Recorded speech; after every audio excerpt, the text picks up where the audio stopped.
자, 우리 오늘 제가 이 에베소서 말씀을 가지고 한 3년 전에, 2년 전에 코로나 팬데믹 가운데 말씀을 준비하면서 찬양을, 그 말씀에 맞는 찬양들을 만든 적이 있었어요. 그래서 오늘 이 말씀도 그게 이제 같이 접목이 돼서 이 말씀에 따른 찬양도 제가 만들어서 함께 부르고 이렇게 했는데, 오늘은 그냥 말씀으로 들어가도록 하겠습니다. 오늘 말씀의 제목은 한번 저를 따라해 보시겠습니까? 오직 성령으로 충만하라. 큰 소리로 오직 성령으로 충만하라. 우리 교회도 이제 금요일마다 이렇게 기도회를 모이거든요. 한국 교회가 다 그렇지만. 그래서 2023년도 들면서는 제가 이 금요 기도회를 조금 더 새롭게, 이제 팬데믹이 이제는 좀 엔데믹이 되어 가고 있기 때문에 더 우리가 열심으로 모여서 기도해야 되겠다 생각을 가지고 기도하는 가운데 하나님께서 주신 우리 금요 기도회의 그 네임은 성령의 불기도회예요. 성령의 불기도회. 저희 아버님, 아까 이제 우리 허연행 목사님께서 소개해 주셨는데 부흥 강사로 참 열심히 다니셨죠. 그래서 제가 초등학교 때 기억은 주일 예배를 마치면 부흥에 나가셔가지고 들어오시는 시간이 보통 토요일 점심때쯤 들어오셨어요. 그러다 중학교 정도 가니까는 이제는 금요일 날 들어오시고, 조금 더 시간 지나니까 목요일 날. 그러니까 한국 교회가 월요일서부터 주일 저녁부터 토요일 아침 새벽까지 부흥회를 하다가 이제 부흥회 기간이 조금씩 줄어드는 거예요. 그러다 나중에는 요즘에 이제 이 미국 교회는, 저도 이제 LA에서 한 10여 년 정도 살았는데 보니까는 목요일이나 이렇게 주말을 이용해서 부흥회하는 교회도 있고, 한국 우리 교회 같은 경우에는 주로 주일 오후 예배나 저녁 예배 부흥회를 시작해서 수요일 날, 아직까지도 우리 교회는 그렇게 하고 있거든요. 근데 그 시간이 이제 많이 이제 조금 다르게 됐어요. 그래서 뭐 일일 부흥회도 하고, 뭐 이틀 또 새벽만 하기도 하고, 저녁만 하기도 하고, 이렇게 많이 바뀌어 갔습니다. 그때 제 아내가 저희 아버님을 따라서 반주자로 9년을 따라다녔어요. 제가 군대 가 있는 동안에도 따라다니고, 그래서 열심으로 이렇게 따라다니면서 늘 같은 말씀을 듣는데도 늘 새롭게 은혜를 많이 받았고, 그때마다 전한 말씀은 성령 충만을 받으라였어요. 오늘 본문의 말씀에서도 오직 성령으로 충만함을 받으라, 이렇게 말씀하고 있습니다. 그런데 여러분, 성령님은 인격이시기 때문에 주고받는 그런 존재가 아니시잖아요. 여기 의미는 사실은 영어 성경도 보니까 be filled with the Holy Spirit이라고 되어져 있는 걸 보니까 이 상태를 말하는 거예요. 우리의 영적인 상태가 성령으로 충만한 상태가 되어야 된다라고 해서 말씀하고 있어요. 그래서 다시 말하면 성령으로 충만해야 된다라고 하는 것을 우리에게 말씀해 주고 있는 줄로 믿으시기를 간절히 축원합니다. 그래서 여러분, 오늘 이 말씀을 통해서 우리 모두가 다시금 하나님의 은혜로, 하나님의 말씀으로 충만히 채워져서 성령 충만한 삶을 살아가야 되는데, 그 이유는 무엇입니까? 이 신앙생활을 하면서 이 세상 가운데 어둠의 영, 악한 영들이 너무나도 우리를 넘어뜨리려고 우는 사자같이 달려오기 때문에 우리 모두가 하나님의 성령으로 늘 충만하지 않으면 어느 순간 우리는 넘어지고 쓰러지는 존재다라고 하는 것이죠. 어느 누구도 여러분, 하나님 나라 가는 날까지 나는 괜찮아 라고 말할 수 있는 사람이 없는 것입니다.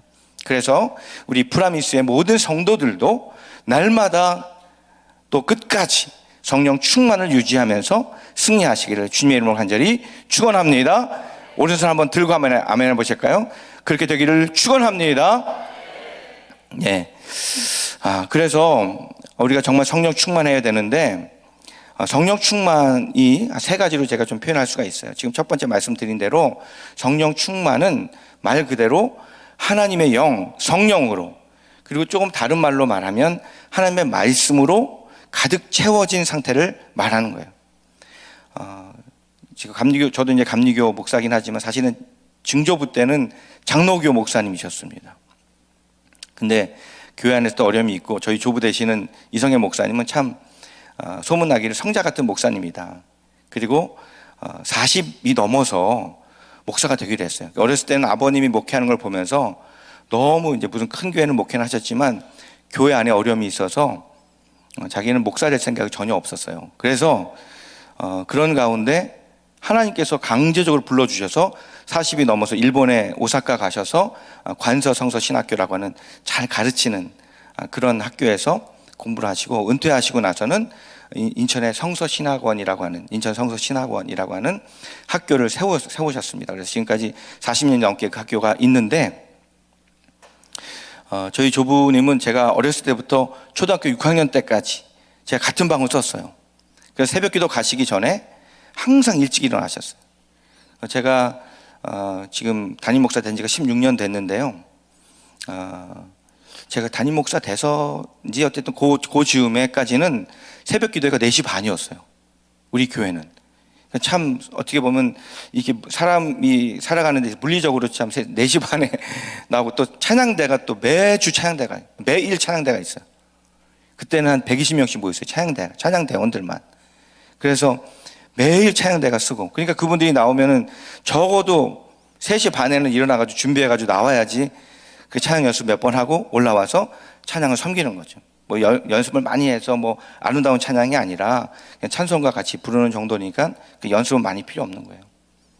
이제 할아버지가 초등학교 제가 다닐 때 보면 항상 새벽 기도 가시기 한 3, 40분 전에 일어나셔서 말씀 보시고 기도하시고 그 새벽 기도 갔다 오셔서 또 한 30분, 40분 말씀 보고 기도하는 그런 삶의 모습을 저에게 늘 보여주셨어요. 아침 식사 제 시간에 하시고 점심 식사도 제 시간에 하시고 저녁 식사 하시고 또 성서 신학원을 갖다가 만들어 놓고 주간반, 야간반 갔다가 와서 또 이제 밤에 뉴스 하는 거 있잖아요. 뉴스 보시고 또 말씀 보고 기도하고 주무시고 제가 초등학교 6학년 때까지 그렇게 방을 같이 쓰면서 할아버지의 그 모습을 늘 보아왔습니다. 그럼에도 불구하고 저는 그냥 교회 다니는 목사님 아들이었지 제가 정말 예수님을 인격적으로 만나서 신앙생활을 하진 않았어요. 그러다 어느 날 6학년이 되었는데 저희 어머니하고 저희 조부 이성애 목사님이 선목이 너도 성령 받아야 된다 이렇게 말씀하시는 거예요. 제 이름이 이선목인 것은 저희 할아버님이 선한 목자가 되라고 이선목이라고 지어주셨어요. 그래서 저는 어렸을 때부터 목사가 되어야 되는 줄 알고 목사가 된 거예요. 어떤 소명감을 갖고 목사가 된 게 아니라 신학교 가고 그리고 나중에 목사가 되는 거죠. 저희 아버님도 목사가 되고 싶지 않으셨대요. 그래서 저는 이제 미술대학을 했는데 나중에 알고 보니까 저희 아버님도 사실은 미술대학을 가서 미술을 하고 싶으셨다는 거예요. 제가 몰랐죠. 근데 저희 할아버님께서 강제로 신학교에 원서를 넣어놓은 거예요. 그러니까 저희 아버님 안 가려고 그 저희 조부 되시는 이성애 목사님하고 싸웠죠.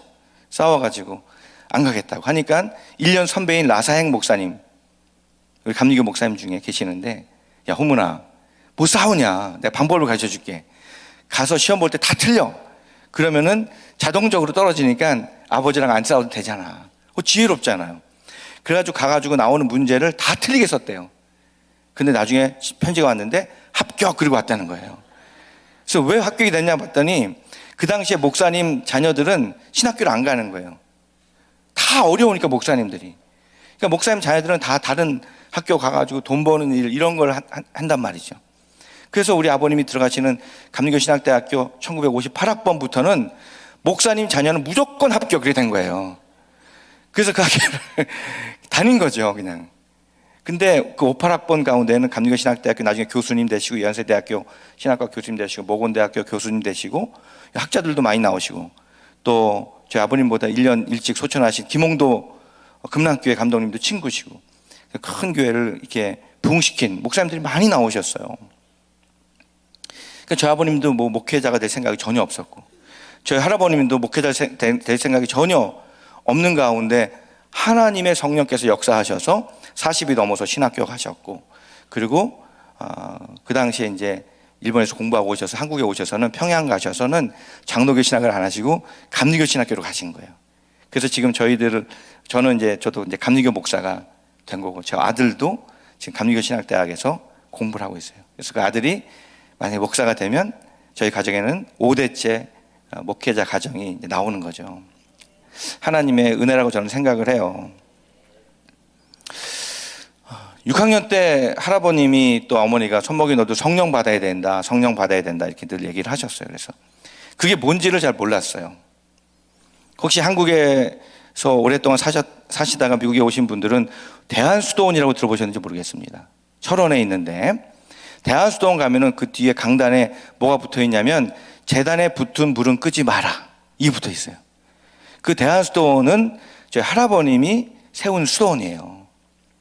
그때는 이제 40에 목회자가 되기 전에 사업을 하셔가지고 사업이 잘 돼서 그 돈을 가지고 금강산에다가 저희 증조부 되시는 이만지 목사님이 좀 조기 은퇴를 하시고 거기다가 이제 수양관을 세워드리고 철원에서 들어가면서 거기에 이제 좋은 땅이 있다는 이야기를 친구 목사님으로부터 듣고 거기에 땅을 사셔서 대한수도원이 되었는데 거기에 재단에 붙은 불은 끄지 마라.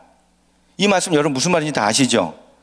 제가 초등학교 1학년 들어갔을 때는 열심히 공부한다고 하면서 겨울 되면은 불조심 포스터 같은 거 막 그리고 또 선생님들한테 불조심해야 된다고 겨울에 이런 이야기 많이 듣는데 초등학교 3학년 때까지 그 대한수도원에 우리 교회 전체 수련회를 거기로 갔어요. 근데 제가 초등학교 1학년, 2학년 갔을 때 재단에 붙은 불은 끄지 마라 그러니까 그 이해가 안 되더라고. 무슨 말인지. 그 불이 아니잖아요. 성령의 불을 끄지 마라. 그건데 초등학교 1학년 때는 뭐 조금 배웠다고 저게 불 끄지 말라고 하지? 이런 생각이 들었던 거죠. 지금 지나고 나니까 얼마나 우스운 얘기예요. 마찬가지로 우리 성도님들도 처음엔 잘 이해가 안 되고 깨달아지지 않는 그런 부분이 있을지 모르지만 성령의 은혜를 경험하게 되고 성령께서 우리로 하여금 알게 하시고 깨닫게 하신다고 했으니까 시간이 지나면서 성령께서 우리로 알게 하시고 깨닫게 하는 그런 은혜도 여러분 다 받게 되기를 주님의 이름으로 간절히 축원합니다. 자, 그래서 제가 이제 6학년 때 그런 얘기를 많이 듣다가 중학교 1학년 이제 올라가서 교회에서 학생들을 위한 부흥회가 열렸습니다. 그래서 부흥회를 하는데 그때 목사가 될 사람들, 앞으로 목회자가 될 사람들이 앞으로 나오라는 거예요. 그래서 제가 우리 친구들하고 선배들하고 앞으로 쭉 나왔어요. 한 30명, 40명이 나왔던 것 같아요. 이 앞에서 같이 막 통성으로 기도할 때 강사 목사님하고 저희 아버님께서 오셔서 안수기도 하셨어요. 안수기도. 근데 안수기도 할 때 그때 제가 성령을 받은 거예요. 할렐루야. 나중에 보니까 사도행전 8장에 그들이 그 예수님의 제자들이 복음을 전하고 안수할 때 성령이 그들에게 임했다라고 하는 말씀이 있더라고요. 그래서 늘 어머니가 또 조부 이성애 목사님이 선목이 너도 성령 받아야 돼 라고 하는 그 말씀이 무슨 말인지 모르다가 그걸 경험하고 나니까 알겠더라고. 그래서 그때부터 중학교 1학년 때부터는 지금까지 한 번도 주님이 내 안에서 떠난 적이 없고 나는 이 예수님 붙잡고 지금까지 살아왔고 목회자가 되어서 또 숭의교회에서 정말 하나님의 은혜 가운데 목회를 하게 된 것입니다. 제 아버님이 늘 가는 곳마다 성령의 충만을 받으라고 했어요. 나중에는 좀 이렇게 몸이 안 좋으셔서 좀 이렇게 귀도 좀 어두워지시고 병원 가기 전까지 이제 저희 집에서 모셨는데 한 번은 저희 교회 원로 장로님이 대전에 있는 모 요양원에서 계시다는 얘기를 듣고 신방을 갈 때 제가 저희 아버님을 일부러 모시고 갔어요. 그 장로님하고 관계가 있기 때문에. 그래서 제가 이제 주일 오후 저녁 예배를 마치고 한 6시, 7시쯤에 차를 가지고선 아버님 뒤에 모시고 이제 가는 거죠. 차를 타고 쭉 가는데 계속 제가 얘기를 붙였어요. 이렇게. 저희 아버님 저하고 잘 이렇게 얘기를 안 하시는 성격이었어요. 어렸을 때부터. 경상도 분 아시죠? 경상도 분들은 얘기를 잘 안 하셔요. 저희 아버님도 밖에서 워낙 쏟는 게 많으니까 집에 오면 말씀을 잘 안 하셨어요. 그래서 제가 이제 말을 막 붙였죠. 그래서 하면서 저도 알고 있지만 그래도 여쭤봤어요. 아버지, 성령 받으려면 어떻게 해야 돼요? 그러니까 눈을 감고 계시다가 눈을 살짝 뜨면서 뭐라고 얘기하시냐면 사모해야 받지 이렇게 얘기하시더라고요. 사모해야 받지. 한번 따라 합시다. 사모해야 받습니다. 큰 소리로 합시다. 사모해야 받습니다. 요 근래 제가 90대신 목사님들 초청해서 집회를 했습니다. 물론 1일 집회지만 지난 주일은 극동방송에 김장한 목사님 90대셨더라고요. 그래서 오셔서 주일 말씀 전해주셨어요. 김장한 목사가 90세예요, 여러분. 그러니까 성도들이 너무 좋아하더라고요. 90대신 목사님이 저보다 더 쩌렁쩌렁하게 말씀하세요. 저희 아버님하고 일본의 부흥을 이끌었던 아키라 기이치 목사님이 저하고 페이스북 친구예요. 그 목사님 일본어를 하고 저는 영어로 이제 그분 영어 잘하세요. 플러 신학교에서 공부하셨기 때문에 제가 중학교 다닐 때 이제 한국에서 집회하실 때마다 여기 오시면 여기 오셔가지고 이렇게 제가 나가면 안 되나요? 일본이 한국에게 잘못한 것들을 자기가 사죄한다고 하면서 엎드려서 그 어르신이 절을 하고 사과하고 말씀을 전하셨거든요. 그러던 기억만 났어요. 그러다가 이번에 오셨는데 페이스북에서 만나서 우리 교회 한번 오고 싶다고 그러시더라고요. 오시라고 해서 왔어요. 근데 보니까 저보다도 키가 작으시더라고. 저 어렸을 때니까 몰랐어요. 근데 딱 나오셨는데 제가 여러분에게 할렐루야 했잖아요, 조금 아까. 그보다 5배, 한 10배는 크더라고. 할렐루야! 근데 그분이 작아 보이지가 않는 거예요. 90세 되신 분이. 통역하시는 분이 계시는데 제 후배 목사님이 일본어 통역을 너무 잘해서 아주 잘 맞춰서 잘 하시거든요. 근데 그날따라 수련회 간다고 없대는 거예요. 그래서 제가 수소문해 보니까 가까운 감리교회 일본인 교회를 하고 계시는 목사님 계신데 그분도 그 학교 출신이고 그분의 제자인데 그분은 주로 세미나 통역, 박사님들 오시면 신학 통역만 했어요. 그러니까 이분은 학자시고 또 부흥사야. 그러니까 여기서부터 저기까지 뛰어다니면서 하는데 야, 통역이 이걸 해야 돼 말아야 돼 이렇게 하면서 통역을 하시는데 그 모습이 더 은혜가 되더라고요. 근데 얼마나 이 볼륨이, 목소리의 볼륨이 크신지 그거 자체가 은혜가 됐어요. 그리고 그전에는 저희 아버님과 함께 또 동역하시고 또 친구 같았던 목사님인데 보니까 나이가 저희 아버님보다 5살이 많으시더라고요. 그분도 90세였어요. 그러니까 아리가 기이치 목사님도 90세, 김정한 목사님도 90세.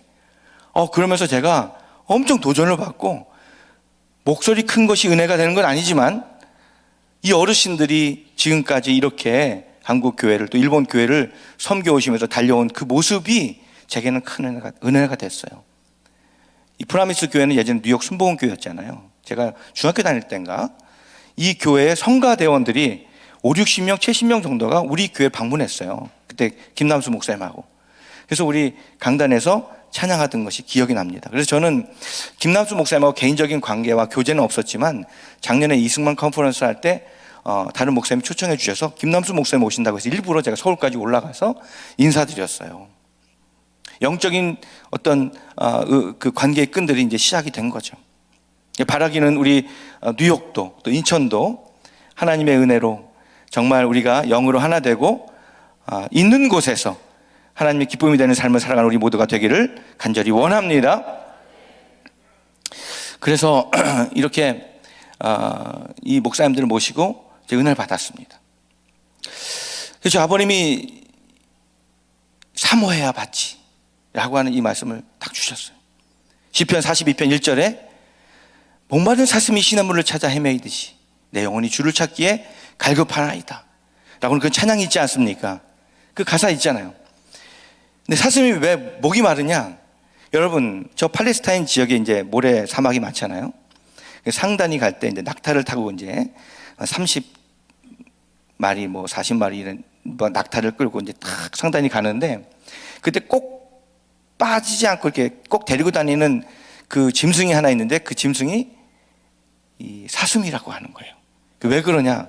그랬더니 이 사슴이 짐승들 중에서 물 냄새를 제일 잘 맡는데 그래가지고 이 낙타를 타고 가다가 혹시라도 모래바람이 불고 막 그래가지고 낙타들이 거품을 물고 이제 막 목이 말라서 막 픽픽 쓰러지면 그때 상단의 상주가 그 끌고 왔던 사슴을 딱 끊어 놓으면 줄을 풀어주면 그 사슴이 물 냄새를 맡아서 쏜살같이 달려가는데 그 사슴의 발자국만 따라가서 보면 어김없이 오아시스가 있다는 거예요. 물 냄새를 너무 잘 맡으니까. 그래서 사람들이 사는 거예요.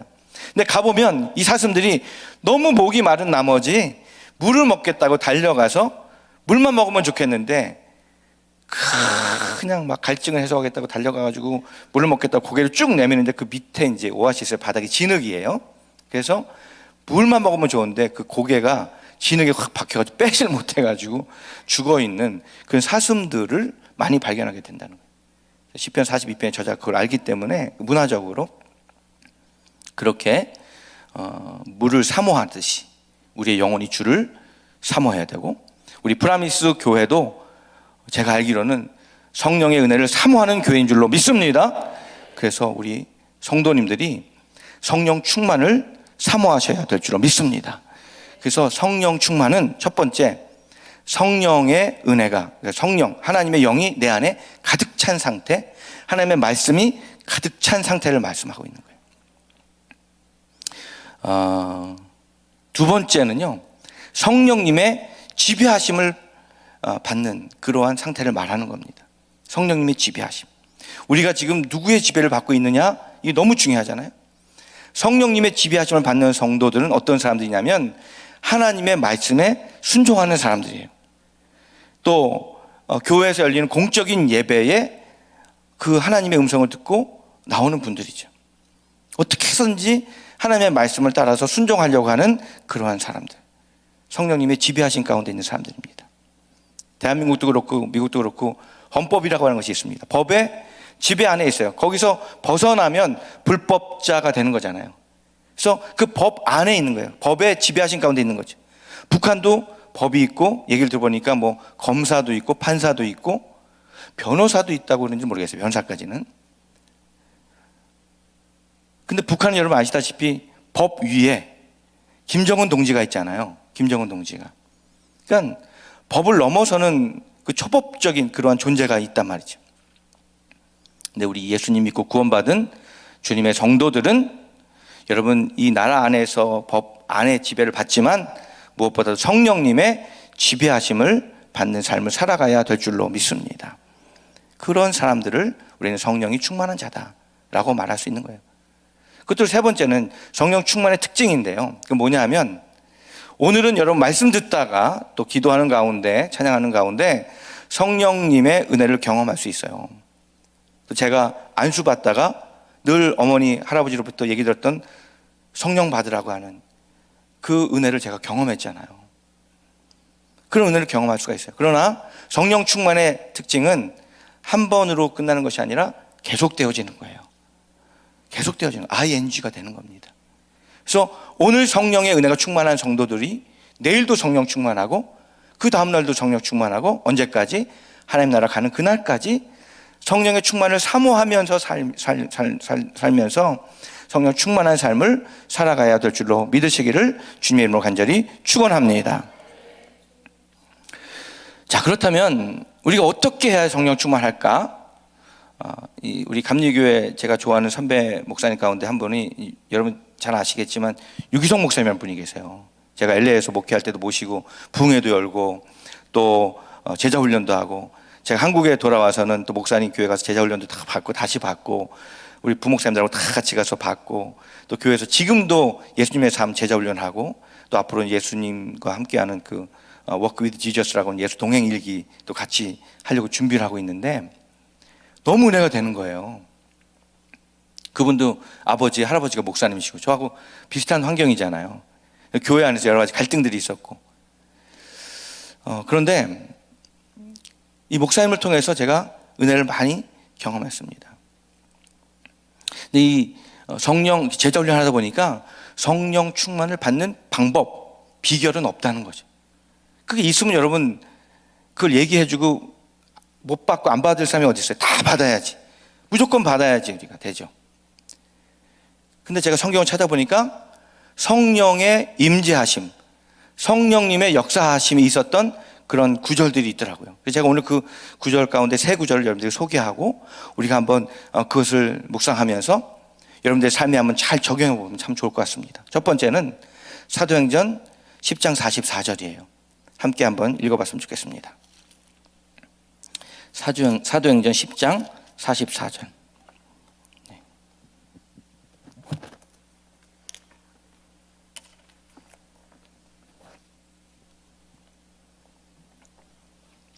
다 같이 한번 읽어보겠습니다. 베드로가 시작. 베드로가 이 말을 할 때에 성령이 말씀 듣는 모든 사람에게 내려오시니. 베드로가 이 말을 할 때 이 말은 무슨 말입니까? 지금 저와 같이 예수님께서 이 땅 가운데 그리스도 메시아로 오셨고 믿으시면 아멘. 그리고 그가 십자가에서 죽으셨지만 약속의 말씀대로 3일 만에 부활하셨고 승천하셨다. 할렐루야. 그가 바로 하나님의 아들이시고 우리가 지금까지 기다렸던 메시아이시다 라고 이 말씀을 어디에서 전했냐면 그 당시 이탈리아 부대 백부장으로 살았던 고넬료의 가정에서 이 말씀을 전하는 거예요. 기도하던 사람이었습니다. 고넬료는 사도행전 10장 2절에 보니까 이렇게 말씀하고 있어요. 고넬료에 대해서 그가 경건하여 온 집안과 더불어 하나님을 경외하며 백성을 많이 구제하고 하나님께 항상 기도하더니. 할렐루야. 기도하던 사람이었어요. 이방인이었지만, 여러분 잘 아시겠지만 그 당시에 유대인들은요, 이방인들에게는 구원이 없고 그들에게는 성령의 역사가 나타나지 않는다라고 굳게 믿고 있었던 시절이었어요. 근데 웬걸 이 고넬료라고 하는 이탈리아 부대의 백부장은 하나님을 경외했고 항상 기도하는 삶을 살았다는 것이죠. 여러분, 백부장이 어떤 사람인지 아십니까?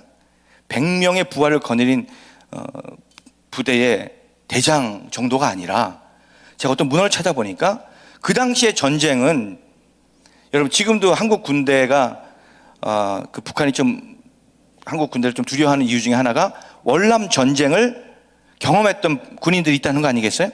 전쟁을 경험했던 군인들하고 전쟁을 경험하지 않은 군인들하고는 전혀 다른 거 아시죠? 무슨 얘기인지 아세요? 그러니까 이론으로만 싸움을 이렇게 준비하는 사람하고 실제로 가서 싸움을 했던 사람하고는 전혀 다를 거 아니에요.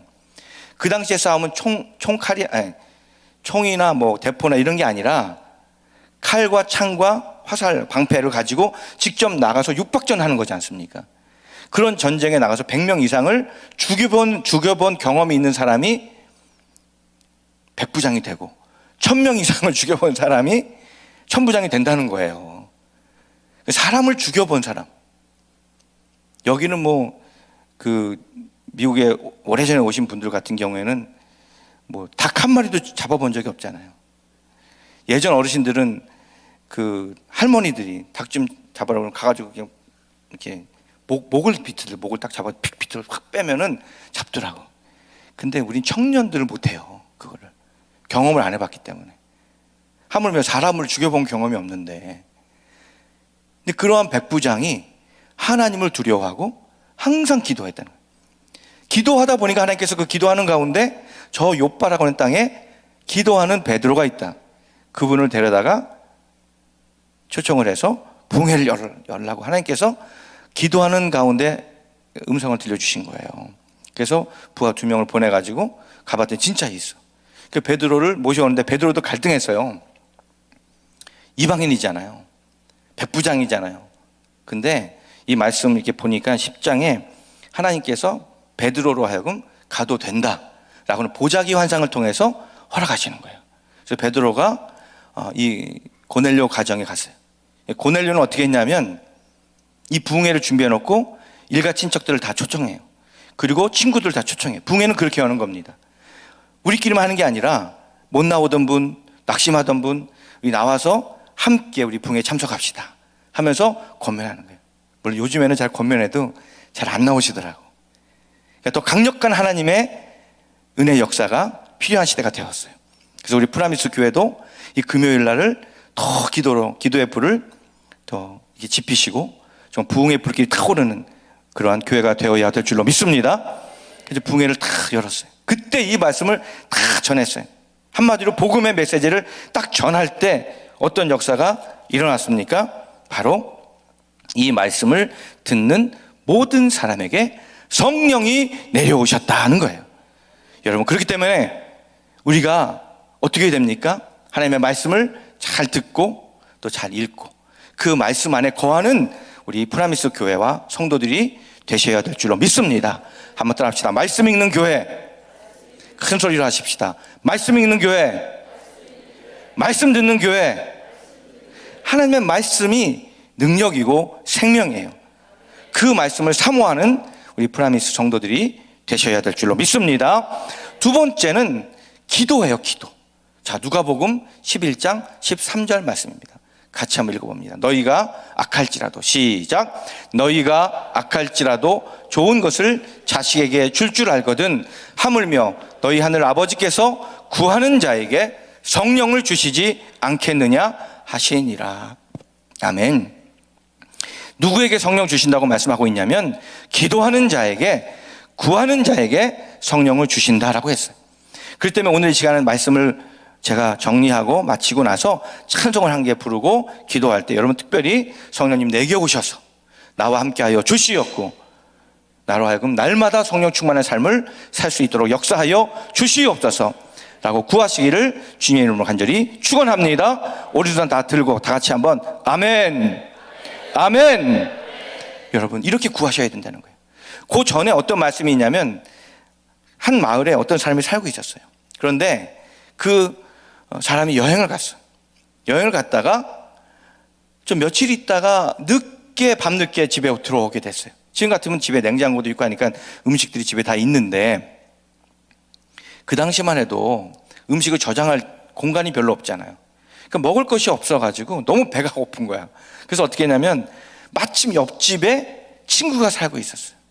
그래가지고는 그 친구 집에 갔습니다. 근데 그 친구는 이미 잠이 들었어. 그 어떻게 해요? 미안하지만 그래도 깨웠지. 너무 배고픈가? 두드렸어요. 그래서 거기에 보면 구하라 주실 것이요, 찾으라 찾을 것이요, 문을 두드리면 열릴 것이니. 할렐루야. 이 말씀이 나오는 거예요. 그러면서 예수님께서 지금 강청 기도에 대해서 가르치고 계시거든요. 그러니까 때로는 우리가 하나님 앞에 이렇게 좀 간절하게 기도해야 된다는 거예요. 근데 여기서는 이 누가복음에서 초점은 성령 받기를 이렇게 사모하고 간절하게 구하라 라고 하는 것이죠. 그래서 누가복음 11장 8절에 보니까 지금 뭐라고 말씀하고 있냐면 이렇게 말씀하고 있습니다.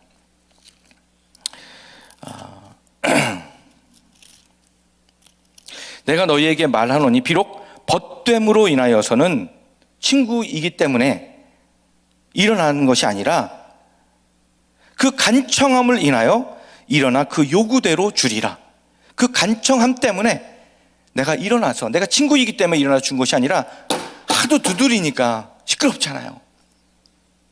간구하니까 내가 일어나서 너에게 먹을 것을 준다라고 지금 말씀하고 있는 거예요. 사랑하는 우리 성도 여러분, 우리가 정말 성령의 충만함을 사모해야 될 줄로 믿습니다. 그냥 가만히 있어가지고 되겠습니까?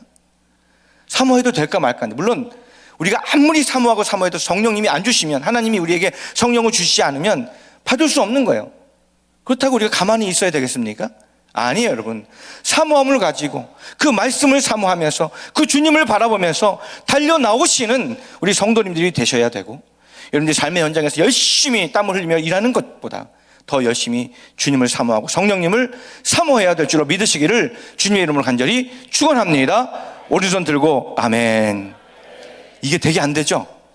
제가 이번에도 은혜 한인교회 이제 가게 되는데, 그 한기영 목사님하고 제가 이제 OM 사역을 했거든요.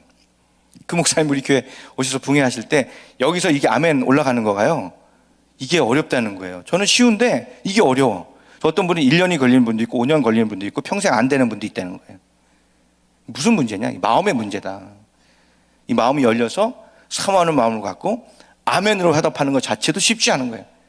저는 이러한 모든 부분도 주님 안에서 활짝활짝 열리게 되는 이 역사가 이 프라미스 교회 모든 성도들에게 임하시기를 주님의 이름으로 간절히 축원합니다. 축원합니다. 끝으로 세 번째, 다 끝났어요. 순종할 때 성령님이 임하시더라고요. 다 우리 한번 보겠습니다. 사도행전 5장 32절, 우리는 다 같이 시작. 우리는 이 일의 증인이요 하나님이 자기에게 순종하는 사람들에게 주신 성령도 그러하니라 하더라. 하나님에게 순종하는 사람들에게 성령을 주신다는 거예요. 앞서서 말씀드린 대로 유기성 목사님이 부산에 있는 제1감리교회에서 목회를 하실 때 매 주일마다 주일 예배 끝나고 나서 점심 먹고 전 교인이 다 전도하러 나갔대요. 지금은 그렇게 하는 교회가 많지 않아요. 우리 교회는 전도곡이 너무 유명해요. 예전에는 막 불신지옥 뭐죠? 예수천당 했잖아요. 요즘에는 불륜지옥 이렇게 하죠. 불륜지옥 예수천당 불륜지옥 그렇게 한다는데, 예전에는 그게 좀 됐어요. 근데 저는 요즘에는 이제 그것도 교회 안에서 생각이 많이 바뀌었어요. 그래서 이것이 믿지 않는 사람들은 오히려 더 폭력적인 어떤 그런 전도 방법이다라고 해서 그렇게 하지 않고 또 지혜로운 방법으로 전도해야 될 필요가 있다라고 저도 생각을 해서 노방 전도는 정말 지혜롭게 하려고 노력하고 있거든요.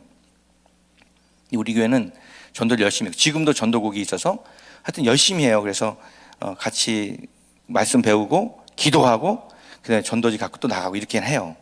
근데 이제 그 부산 제일교회는 매 주일마다 한 30년 전, 40년 전 얘기예요.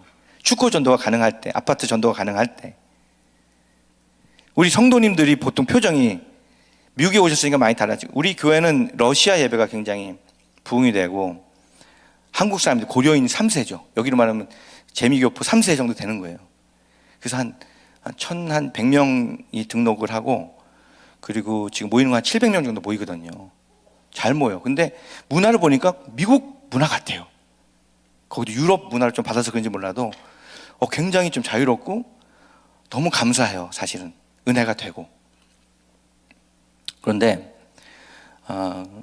잘 웃는데 우리 한국 분들은 여기 와도 보니까 잘 안 웃으시네요. 보니까 표정들이, 여러분 표정이, 여러분을 거울에 딱 보면요 굉장히 무서워요, 이런 표정이. 근데 저는 여러분이 무서운 분이 아니라는 걸 잘 알아요. 저도 한국 사람이기 때문에. 저도 잘 의도적으로 웃지 않잖아요. 그럼 그렇게 돼요. 제가 이제 목사님하고 식사하면서 저희 외삼촌이 윤학원 교수라고 이렇게 지휘하시는 윤학원 교수신데, 지금은 이제 86세가 되셨죠. 근데 지금도 저에게 전화를 가끔 일주일에 한 번씩 해서 교회 괜찮아? 물어보시고, 이렇게 목회 잘하고 있지? 이렇게 물어보세요. 근데 그분이 지휘자로 이제 하실 때 항상 집에서 나가시기 전에 거울 보고 웃으면서 자기가 항상 자기 얼굴 점검하고 체크하고 나가셨대. 그런데도 잘 안 되는 거예요. 이건 제가 볼 때 우리 한국의 문화인 것 같아요. 근엄하고 이렇게 딱 다물고 이렇게 하고 있는 거 있잖아요. 부산도 마찬가지, 유기성 목사님 교회도 마찬가지였던 거예요. 그러니까 강사님들이 오시면 항상 옆에 분들하고 우리 웃으면서 은혜 받읍시다 이렇게 인사 나누고 한번 쫙 웃고 조금 지나면 또 이렇게 돼.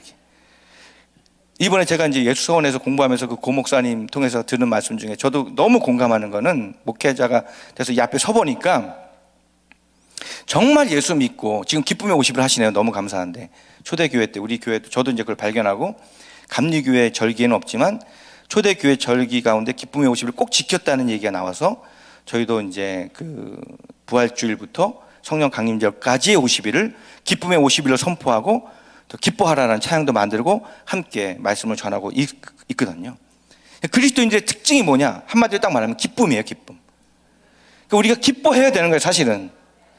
근데 실제로는 그게 잘 안 되고 있는 게 현실이잖아요. 그게 잘 안 되고 있죠. 자꾸 의식하셔야 돼. 내 안에 예수님이 계시니까. 근데 그런 교회가 한국에 딱 있어요. 춘천에 가면 있어요. 모 교회. 타미 워커라고 하는 찬양 예배 인도자 아시죠? 내 이름 아시죠라고 하는 찬양을 작곡하신 유명한 예배 인도자. 그분의 특징은 일렉 기타를 치면서, 키도 굉장히 커, 일렉 기타를 치면서 굉장히 감미롭게 찬양을 파워풀하게 인도를 하시는데, 그분이 한국에 오셔가지고 집회를 하실 때 그 춘천에 있는 모 교회를 갔는데 성도들 전체 표정이요 그냥 너무 기뻐가지고 그냥. 그러니까 이 타미 워커가 이런 표정을 처음 본 거야.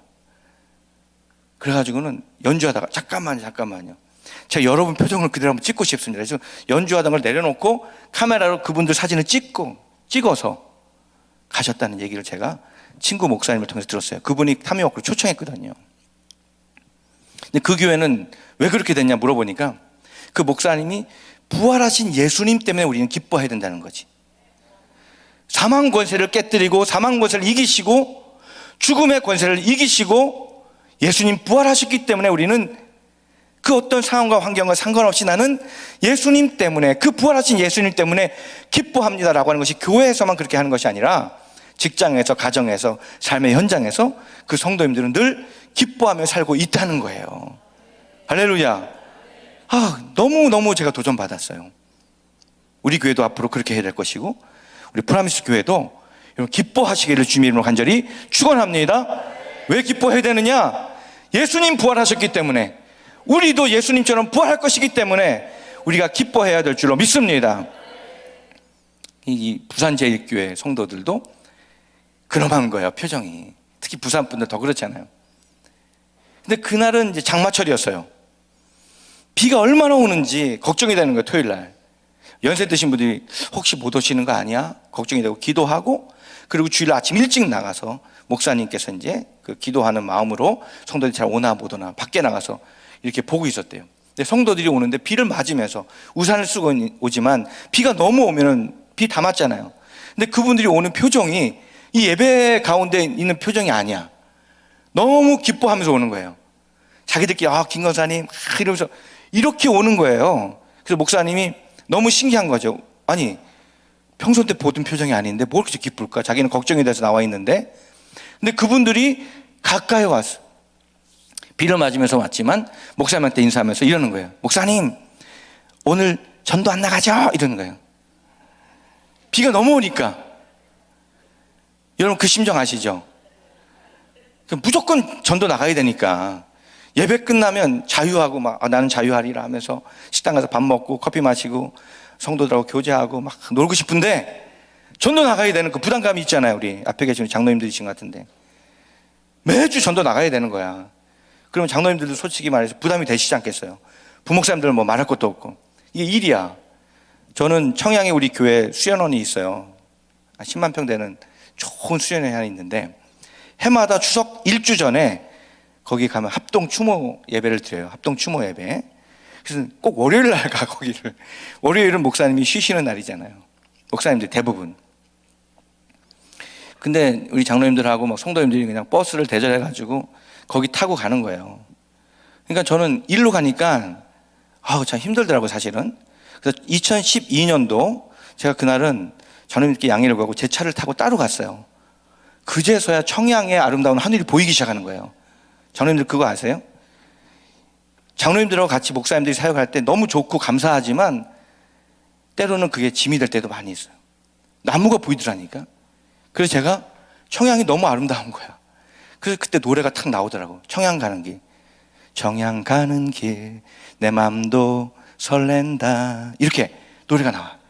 그래가지고 그 노래를 만들어가지고 제가 목사님께서 제가 이제 뭐 CCM 작곡을 많이 했다고 그랬는데 지금까지 몇 곡을 했는지 모르겠어요. 사실은 150곡 정도 한 것 같고 저는 인천에 살다 보니까 인천 노래들을 많이 만들었어요. 그래서 인천이 미래다. 예? 여러분 인천 오시면 인천국제공항에 딱 내리시잖아요. 영종도 가는 길부터 시작해서 뭐 인천은 바다다. 인천 앞바다에 섬이 몇 개인지 아세요? 168개. 그 섬을 인천시장님은 지금 보물섬이라고 부르고 있어요. 보물섬.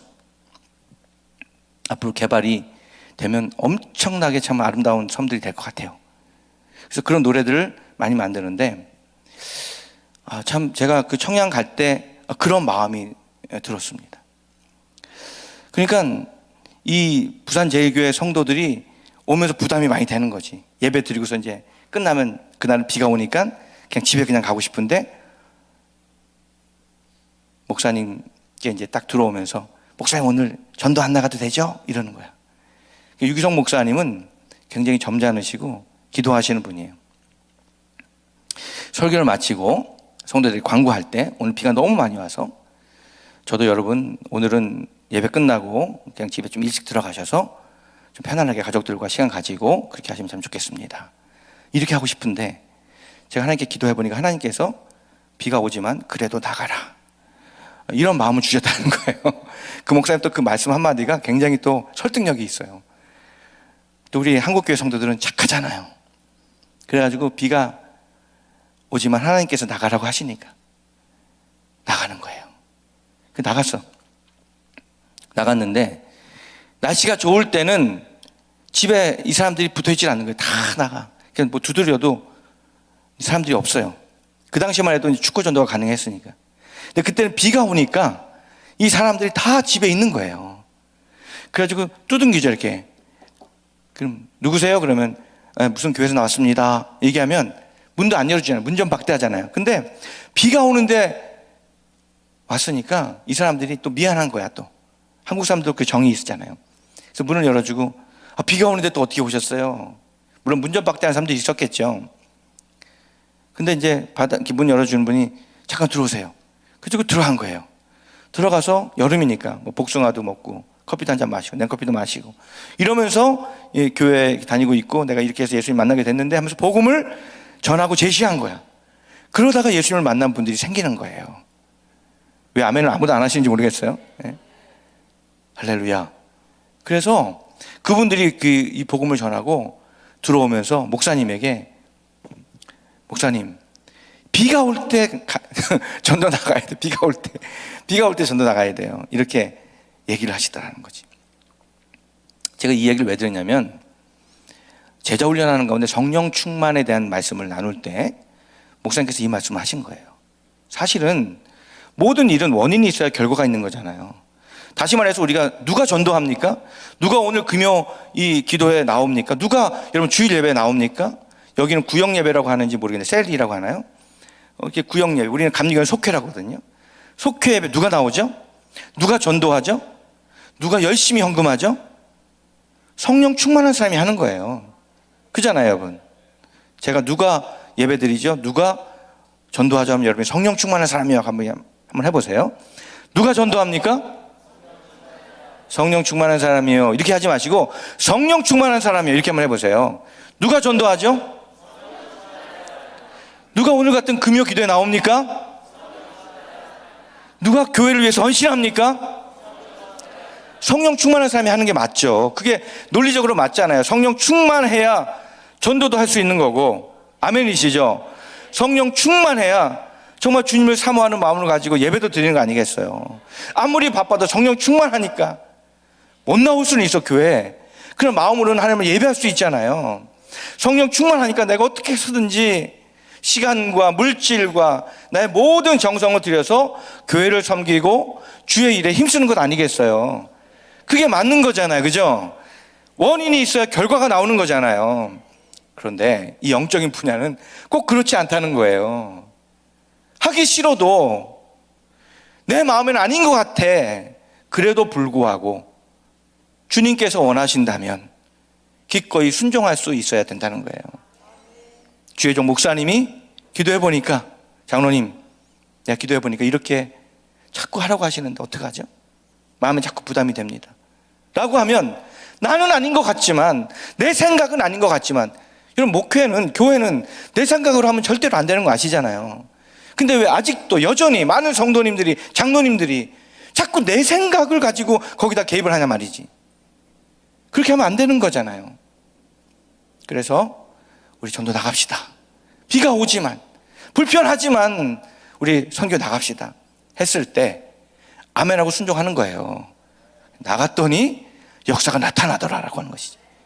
성령 충만해야 나가는 게 맞는데, 여러분 말씀에 기꺼이 힘들어도 순종할 때 성령의 역사가 우리에게도 나타나는 은혜를 경험해야 될 줄로 믿습니다.